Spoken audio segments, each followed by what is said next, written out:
पिछले श्लोक में भगवान कृष्ण के सामने दुर्योधन ने अपना शक्ति प्रदर्शन करते हुए कहा है कि यदि कौरवों पांडवों को यदि राज्य चाहिए तो वो युद्ध करें, ऐसे नहीं मिलेगा। तो भगवान श्री कृष्ण उनको सुयोधन को समझा रहे हैं कि हे सुयोधन, अलम बंधुजने परुषम अभिधातुम, अपने ही बंधुजनों के प्रति कठोर वाणी मत बोलो। और उसको समझाते हुए एक व्यवहार की बात बता रहे हैं, नीति की बात बता रहे हैं भगवान श्री कृष्ण दुर्योधन को। क्या नीति की बात बता रहे हैं? श्लोक बोलिए। पुण्य संचय संप्राप्तम अधिगम्य नृपस्त्रियम वंचयेत यह सुहृद बंधुन स भवेद विफलश्रमः।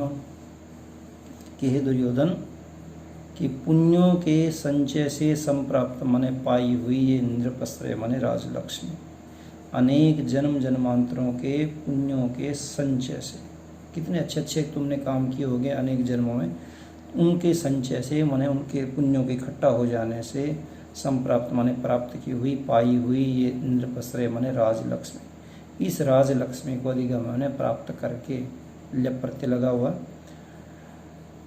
उस राजलक्ष्मी को प्राप्त करके यह माने जो व्यक्ति सुहृद बंधुन वंचयेत, जो अपने मित्रों को, सुहृद माने मित्र और बंधुन माने बंधु बांधव, भाई बंधु, इन बंधु बांधवों को वंचित माने वंचना करता था, ठगता है, स माने वह व्यक्ति विफलश्रम भवेत, वो विफलश्रम वाला हो जाता है। विफलश्रम का अभिप्राय क्या है? श्रम क्या था?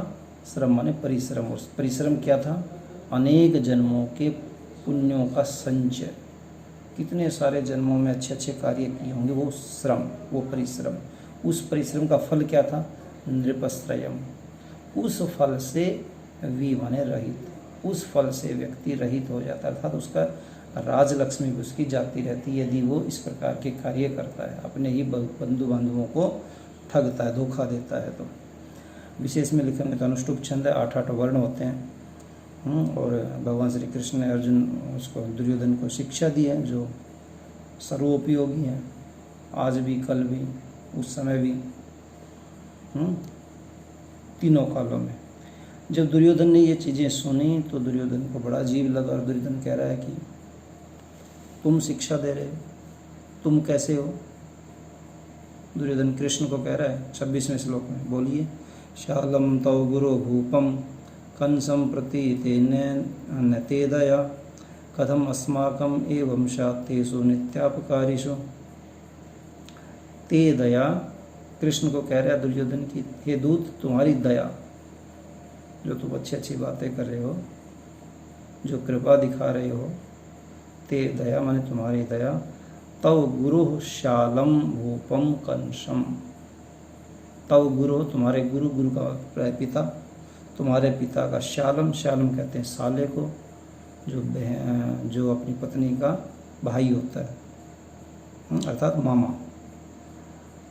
तव गुरु भूपम, तुम्हारे पिता के साले अर्थात तुम्हारे मामा कौन है? भूपम कंसम, राजा कंस के प्रति न, कंस के प्रति तुम्हारी कोई दया नहीं थी, कोई कृपा नहीं थी।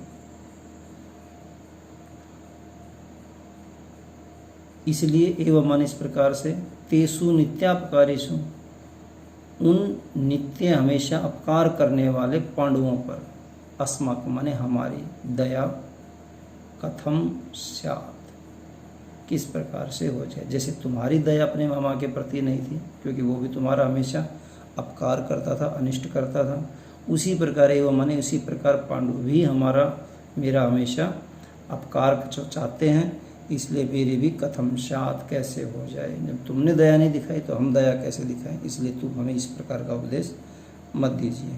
इसमें विशेष में लिखेंगे तो अनुष्टुप छंद है। दुर्योधन ने जैसा भगवान कृष्ण ने उसको कहना चाहा वैसा ही उत्तर दुर्योधन दे रहा है, क्योंकि उसकी व्यवहार ही ऐसा है, उसका स्वभाव ही ऐसा है, हमेशा उल्टा बोलने वाला। चलिए आगे बढ़ते हैं।